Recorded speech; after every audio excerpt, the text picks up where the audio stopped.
श्रीमद् भगवद गीता में भगवान श्री कृष्ण कहते हैं, कर्मण्येवाधिकारस्ते मां फलेषु कदाचन। अर्थात कर्म करने में तेरा अधिकार है, परंतु उसके फल पर तेरा कोई अधिकार नहीं। शास्त्रों के अनुसार हमारे द्वारा किए गए शुभ और अशुभ कर्म हमारे समक्ष इसी दुनिया में आते हैं।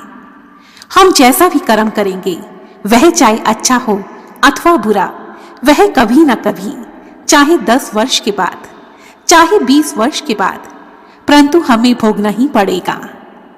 यह बात 100% सत्य है। कर्म फल से कभी कोई नहीं बच पाया। जिन कर्मों का फल वर्तमान समय में फलित नहीं होता, उसे भोगने के लिए आत्मा नया शरीर धारण करती है और उस नए जन्म में उन कर्मों का फल भोगती है, और यही कहलाता है कर्म सिद्धांत। इसी कर्म सिद्धांत को समझने के लिए आइए सुनते हैं एक राजा की कहानी।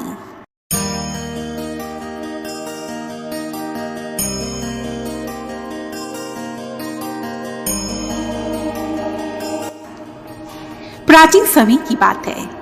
किसी राज्य में एक प्रतापी राजा राज्य करता था। एक दिन राजा अपनी जन्म पत्री पढ़ रहा था। तभी उस राजा के मन में अचानक यह ख्याल आया कि जिस घड़ी, जिस क्षण मेरा जन्म हुआ, उसी क्षण इस संसार में ना जाने कितने मनुष्यों का जन्म हुआ होगा, परंतु फिर वे लोग मेरी तरह राजा क्यों नहीं बने। अब तो राजा हमेशा उसी सवाल का उत्तर ढूंढने की कोशिश में लगा रहता था, परंतु उसे इस प्रश्न का उत्तर नहीं मिल पा रहा था। अपने इस प्रश्न का उत्तर पाने के लिए एक दिन राजा ने राज्य के सभी बड़े विद्वानों को अपनी राजसभा में आने का निमंत्रण दिया। राज्य के सभी महान विद्वान राजसभा में एकत्रित हुए। सभी आश्चर्यचकित थे कि अचानक राजा ने यह बैठक क्यों बिठाई है। सभी मंत्रियों और विद्वानों की नजरें राजा की ओर ही थी। राजा ने सभी विद्वानों का अभिनंदन स्वीकार किया और कहा, हे महापुरुषों, मैं आपसे यह जानना चाहता हूँ कि जिस क्षण मेरा जन्म हुआ, उसी क्षण ना जाने कितने और मनुष्यों का भी जन्म हुआ होगा। उन सब में मैं ही क्यों राजा बना? वे सब मेरी भांति राजा क्यों नहीं बने? आप सब मेरे इस प्रश्न का उत्तर देने की कृपा करें। राजा के इस प्रश्न को सुनकर सभा में सभी मंत्री और विद्वान आश्चर्यचकित रह गए।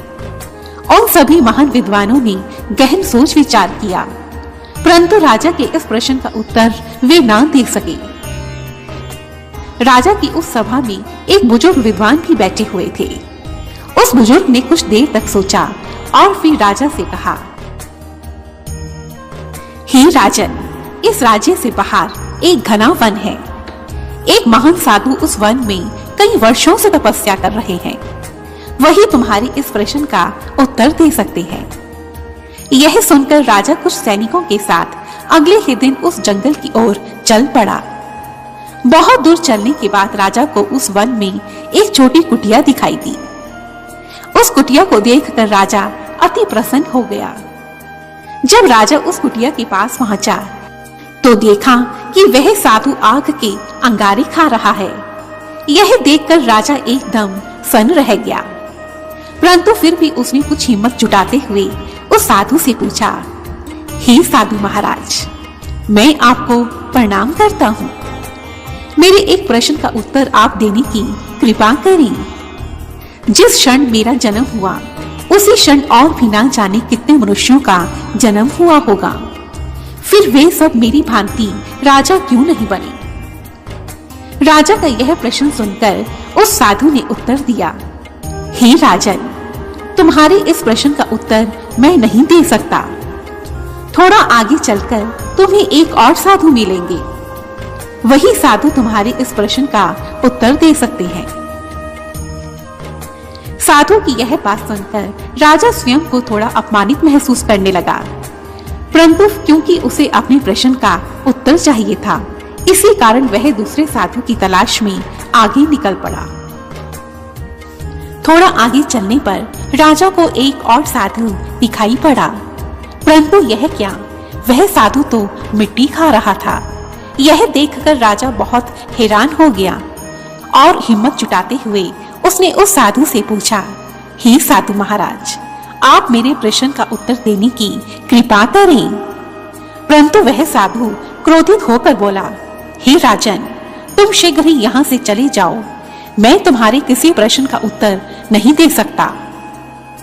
साधु का यह उत्तर सुनकर राजा को बहुत निराशा हुई और वह दुखी मन से आगे बढ़ने लगा। परंतु तभी उसे साधु की आवाज सुनाई दी। उस साधु ने कहा, हे राजन, तुम्हारे इस प्रश्न का उत्तर एक ही लड़का दे सकता है और वह लड़का पास ही के एक गांव में रहता है।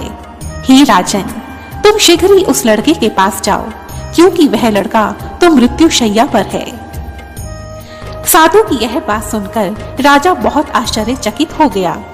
उसे कुछ भी समझ में नहीं आ रहा था कि उसके साथ ये सब क्या हो रहा है। परंतु क्योंकि उसे अपने प्रश्न का उत्तर चाहिए था, इसी कारण उस लड़की की तलाश में वह आगे बढ़ने लगा। ढूंढते ढूंढते राजा एक गांव में जा पहुंचा।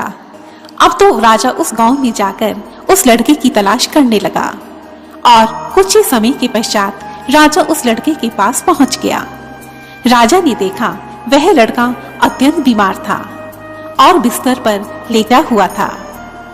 उस लड़के को देखते ही राजा ने फिर से अपना प्रश्न पूछा और अब उस लड़के ने उत्तर दिया, हे राजन, पिछले जन्म में हम सब 4 भाई थे।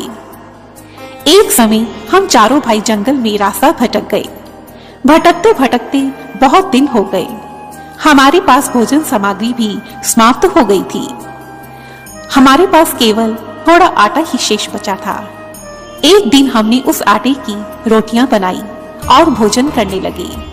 परंतु जैसे ही हम भोजन करने के लिए बैठे, तभी वहां एक बाबा आ गए। वह बाबा बहुत भूखे थे। उन्होंने हमसे कहा, मुझे बहुत भूख लगी है, कृपया मुझे थोड़ा भोजन दो। उस बाबा की बात सुनकर बड़े भाई ने कहा, अरे बाबा, यदि हम अपनी रोटियां तुम्हें दे देंगे तो मैं क्या अंगारे खाऊंगा? अब दूसरे भाई ने कहा, अरे बाबा, यदि मैं अपने हिस्से की रोटियां तुम्हें दे दूंगा तो क्या मैं मिट्टी खाऊंगा?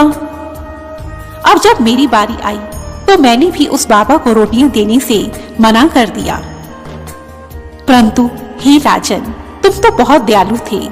तुमने अपने हिस्से की सारी रोटियां उस भूखे बाबा को दे दी और इस प्रकार स्वयं भूखे रहकर तुमने उस भूखे बाबा का पेट भरा और तुम्हारी इसी पुण्य के कारण तुम इस जन्म में राजा बने। तुम्हें रास्ते में जो 2 साधु दिखाई दिए, वे तुम्हारे पिछले जन्म के ही भाई थे। एक भाई अंगारे खा रहा था और एक भाई मिट्टी खा रहा था। तुम्हारा तीसरा भाई मैं हूँ, जो इस समय मौत की शैया पर लेटा हूँ। हे राजन, इस प्रकार हम सभी भाइयों को अपनी अपनी करनी का फल मिला। उस लड़के की यह बात सुनकर राजा को अपने प्रश्न का उत्तर भली भांति समझ में आ गया था। अंत में इस कहानी का यही सार है कि हम जो भी कर्म करते हैं, वह चाहे शुभ हो अथवा अशुभ, हमें उसे एक दिन भोगना ही पड़ता है। हम आज जो भी कुछ हैं, अमीर हैं, गरीब हैं, अपाहिज हैं अथवा कोई भी सेलिब्रिटी है, वे केवल और केवल अपने ही कर्मों के कारण हैं। इसमें किसी और का कोई दोष नहीं। और हम भविष्य में जो भी कुछ बनेंगे, वे भी केवल अपने कर्मों के कारण ही बनेंगे। और यही है कर्म का सिद्धांत। मैं आशा करती हूँ आपको यह कहानी पसंद आई होगी। मेरा एक ब्लॉग है जिसका नाम है ज्योति उपासना। उस ब्लॉग का लिंक मैंने इस वीडियो की डिस्क्रिप्शन में दिया है। आप उस ब्लॉग को अवश्य पढ़ें और मेरी इस वीडियो को लाइक करें और दूसरों के साथ शेयर करें। धन्यवाद। जय माता दी।